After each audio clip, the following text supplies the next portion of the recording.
Bonjour à tous, c'est Curtis, j'espère que vous allez bien. Bienvenue sur ma chaîne Curtis Gaming. Aujourd'hui, vidéo très spéciale car je vais m'attaquer à un sujet, on va dire, très controversé dans le monde du gaming. Il s'agit du comparatif entre la PS4 et la Xbox One. Alors, je sais très bien qu'il y aura des pros Xbox, des pros PS4, mais il faut savoir que moi je ne suis pro rien du tout. J'ai la chance d'avoir les deux consoles et je les aime autant l'une que l'autre, tout simplement. Donc voilà, il y a également le PC à prendre en compte, parce que je sais qu'il y en a qui vont dire mais t'oublies le PC. Non, non, au contraire, je n'oublie pas. Je sais très bien que l'avantage du PC, c'est qu'on peut changer notre configuration sans problème. Je parle des tours, hein. Je parle des tours, bien sûr, je ne parle pas des ordi portables. Mais on peut changer notre configuration comme on veut. Donc, c'est ce qui permet justement d'avoir un meilleur graphisme, d'avoir de meilleures performances. Je suis d'accord avec vous. Voilà, comme ça, je suis d'accord avec tout le monde. Moi, je cherche pas à créer voilà, un débat sur ça, parce que je pense qu'il n'y a pas lieu d'en avoir.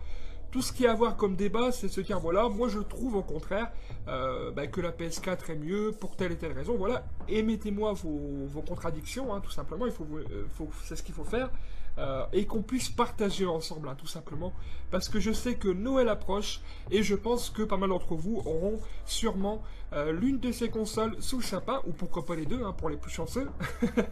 Mais voilà, ça vous permet aussi d'avoir ces petits comparatifs, pour ceux qui n'ont pas encore ces consoles, pour ceux qui ne sont pas encore passés à la nouvelle génération, voilà. Vous allez, je vais essayer de vous faire une vidéo qui soit claire, nette et précise, mais qui ne va pas durer non plus très longtemps, parce que voilà, je pense que ce que vous voulez, c'est surtout que vous ayez voilà un avis objectif, mais que ça soit pas non plus, ça dure pas non plus des plombes, hein, je pense. Donc c'est ce que je vais essayer de faire. Donc on va passer plusieurs points, notamment le design des consoles, les manettes, l'interface, enfin les interfaces, les fonctionnalités multimédia. Et à la fin, je vous donnerai donc, on va dire, mon choix, même si je sais pas si j'en ferai un en fait, hein, je verrai bien. Mais peut-être, voilà, mon choix sur ces consoles. Alors, en même temps, ça va être très difficile d'en faire un parce que j'aime toutes les deux, mais je pense qu'elles n'ont pas non plus le même public. Hein, vous allez pouvoir le voir dans ce descriptif, tout simplement. Voilà. J'arrête l'intro, nous allons passer tout de suite au design pour que vous puissiez voir un petit peu déjà ce qu'il est, comparatif du design entre les deux consoles. C'est parti, on est parti pour le point 1, le design.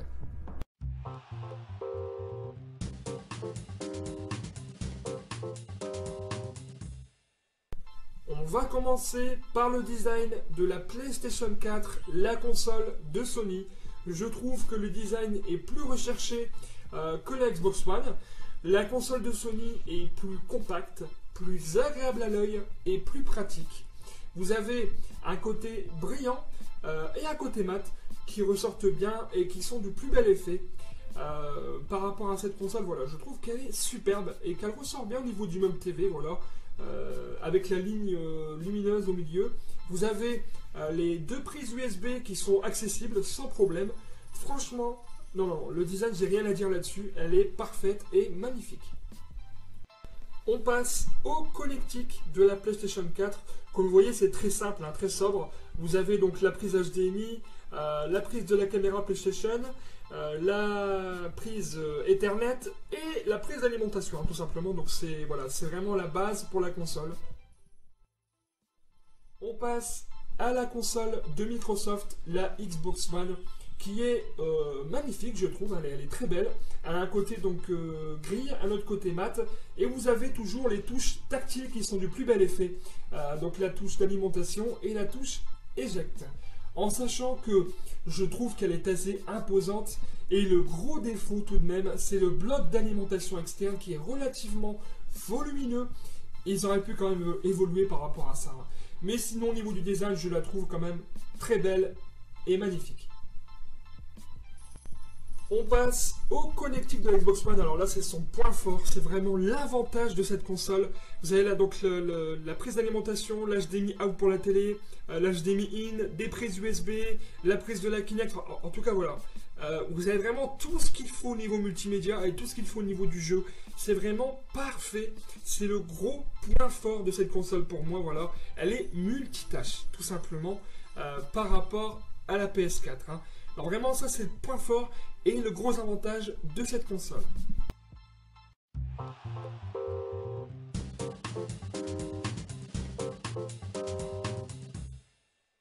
On commence par la manette de la PS4. Je vous ai mis donc la manette bleue que j'avais achetée par la suite et également la manette noire originale que j'ai eu avec la console. Alors, les sticks analogiques ont été retravaillés pour un toucher impeccable. Les gâchettes sont plus larges et bénéficient d'un moteur de vibration dédié. Elle est plus originale que la manette Xbox One, je trouve, avec son bouton char qui est très pratique pour partager ses parties, sans parler des lumières qui gardent aussi l'originalité de cette manette. Et il vire au rouge par exemple dans les FPS quand on a presque plus de vie, donc franchement non. L'originalité prime sur cette manette, elle est superbe. On passe à la manette Xbox One que vous avez sur la gauche. Sur la droite, vous avez la manette Xbox 360 pour que vous puissiez quand même comparer les deux et voir un petit peu l'évolution qui a été apportée à cette manette. On retrouve une version évoluée de la déjà très agréable manette Xbox 360. Le bouton Xbox Guide a déménagé sur le haut de la manette et la croix directionnelle affiche enfin un feeling digne de ce nom. Non, vraiment, au design, elle est superbe. Même si Sony a pris un risque payant en remodelant sa manette, le pad proposé par Microsoft s'avère quand même plus précis et plus agréable en main, notamment lors des longues sessions de jeu. En sachant que la manette PS4 est plus complète en termes de fonctionnalités, il y a le touchpad, les haut-parleurs, la diode lumineuse. La manette Sony reste malgré tout très réussie, je trouve, parce qu'il y a quand même le pad tactile, le haut-parleur, franchement, elle est superbe aussi de ce côté-là.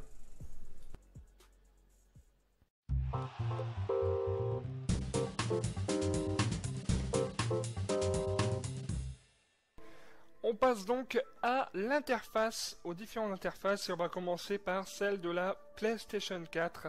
Je suis en direct sur l'interface pour vraiment vous faire montrer les détails de celle-ci. Donc vous allez voir justement que ça fonctionne de façon horizontale. Vous avez donc plusieurs vignettes, tout simplement avec les jeux vidéo, les paramètres. Sur ce côté-là, c'est une interface qui est très simple d'utilisation, tout simplement. Il n'y a aucun problème là-dessus. Elle est très simple, très pratique.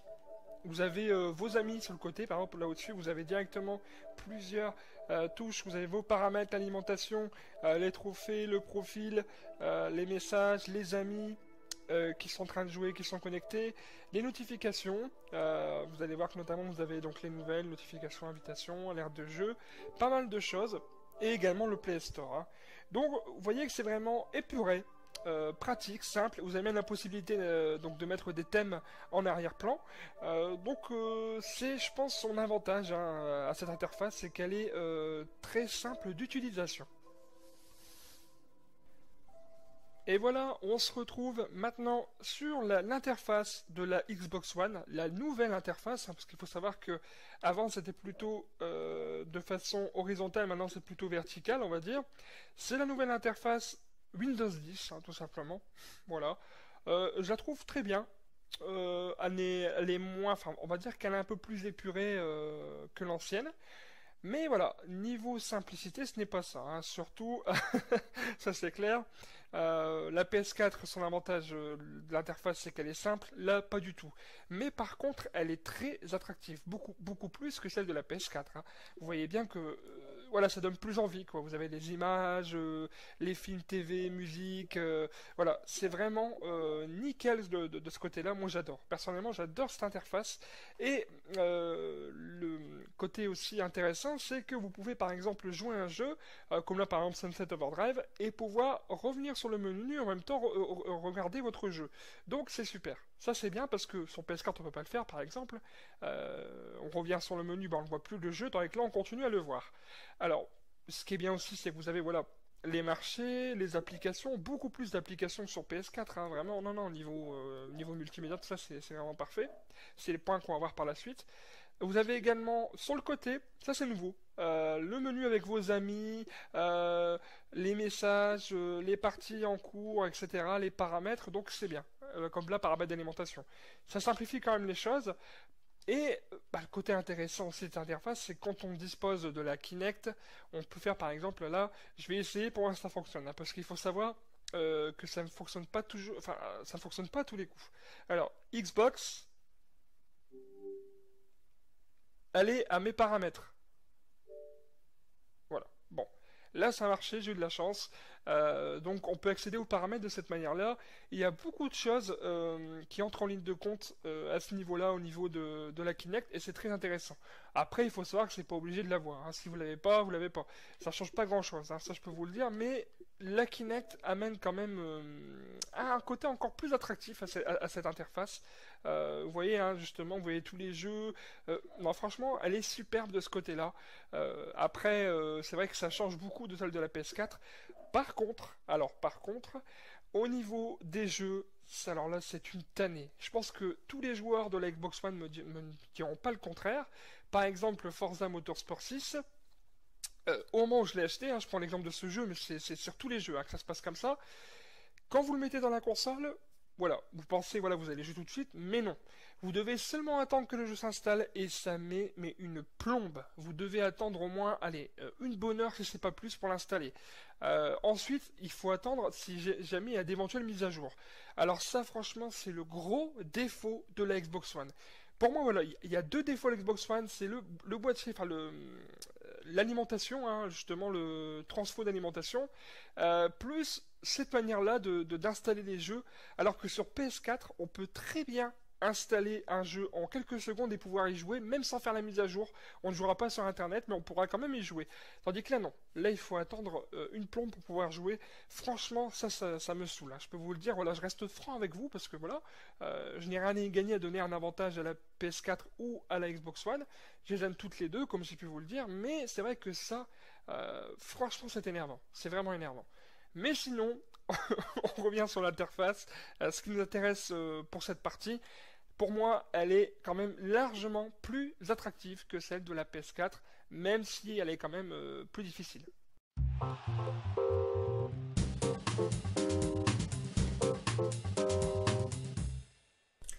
Alors côté fonctionnalité multimédia, la PS4, bah, ce n'est vraiment pas son fort, hein, tout simplement. Elle est quand même beaucoup plus centrée sur le jeu.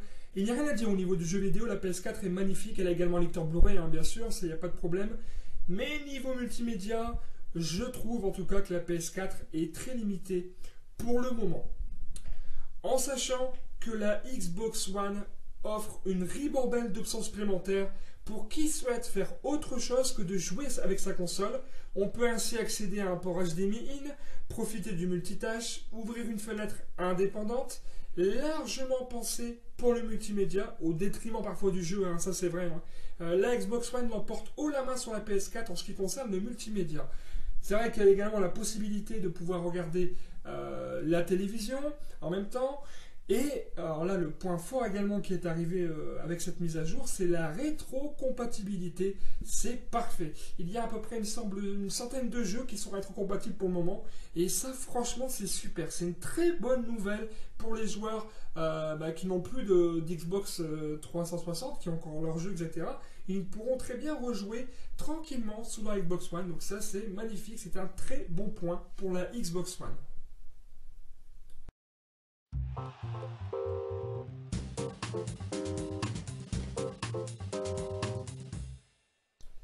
On passe à la conclusion de cette vidéo comparative entre la PS4 et la Xbox One. Verdict, difficile de choisir entre la PS4 et la Xbox One, tant les deux consoles affichent des qualités évidentes, mais aussi quelques défauts qui empêchent de nombreux gamers de sauter le pas. On va dire que voilà, je vais vous donner mon avis objectif hein, sur les consoles, sans langue de bois. Si vous souhaitez une console qui soit basée uniquement sur le jeu vidéo, qui soit pratique, élégante, simple et originale, n'hésitez pas, prenez la PS4. Il n'y a aucun problème là-dessus. Elle n'a pas forcément un côté multimédia abouti, mais niveau jeu vidéo, il n'a rien à redire. On n'a rien à redire là-dessus. Par contre, si vous souhaitez une console qui soit un peu plus complète, au niveau du multimédia, prenez la Xbox One. En dehors du jeu, elle a la capacité justement du multitâche, donc vous pouvez par exemple regarder la télévision en même temps que de jouer au jeu, donc ça c'est vraiment jouissif, c'est très intéressant. Vous avez aussi d'autres choses au niveau du multimédia, mais en tout cas c'est super. Alors, voilà, par rapport à ça, la PS4, je n'ai pas trop de défauts à lui trouver, personnellement, sauf son côté multimédia qui n'est pas assez fourni. La Xbox One, le défaut qu'elle a, en premier lieu, c'est le transfo qui est volumineux, qui prend beaucoup de place. Franchement, c'est chiant. Et là également, le fait du jeu vidéo, parce que la multimédia c'est bien, mais il faut aussi se concentrer sur le jeu vidéo. Et là par contre c'est difficile, par le fait où nous sommes obligés justement d'attendre un temps fou, une plombe, pour pouvoir jouer à un nouveau jeu, le temps de l'installation et le temps d'une mise à jour éventuelle. Donc ça franchement c'est énervant, c'est un gros défaut de la Xbox One également. Mais sinon, elle a de très bonnes exclusivités au niveau des jeux vidéo, notamment le Forza 6, Halo 5. Halo 5 c'est une tuerie, donc voilà, ça mérite qu'on achète la console en fait pour moi. Mais voilà, sans compter cela, au niveau du prix, elles sont à peu près équivalentes, surtout qu'en ce moment les fêtes approchent, profitez-en, sincèrement profitez-en. Elles sont à 350, 400 euros, quoi, à peu près, équivalentes au niveau du prix. Et vous avez des bundles, des packages qui sont très intéressants, avec par exemple Star Wars Battlefront, GTA 5, Black Ops 3. Voilà, c'est vraiment magnifique. C'est le moment vraiment de sauter le pas, pour moi, je trouve. Alors, voilà, je sais que peut-être que vous attendez ce que je vous donne une console en particulier. Moi, je joue beaucoup plus à la PlayStation 4 parce que moi, je suis plus basé sur le jeu vidéo. Et je regarde pas forcément la télévision sur la Xbox One, voilà. Mais ça a le mérite d'être là, tout simplement.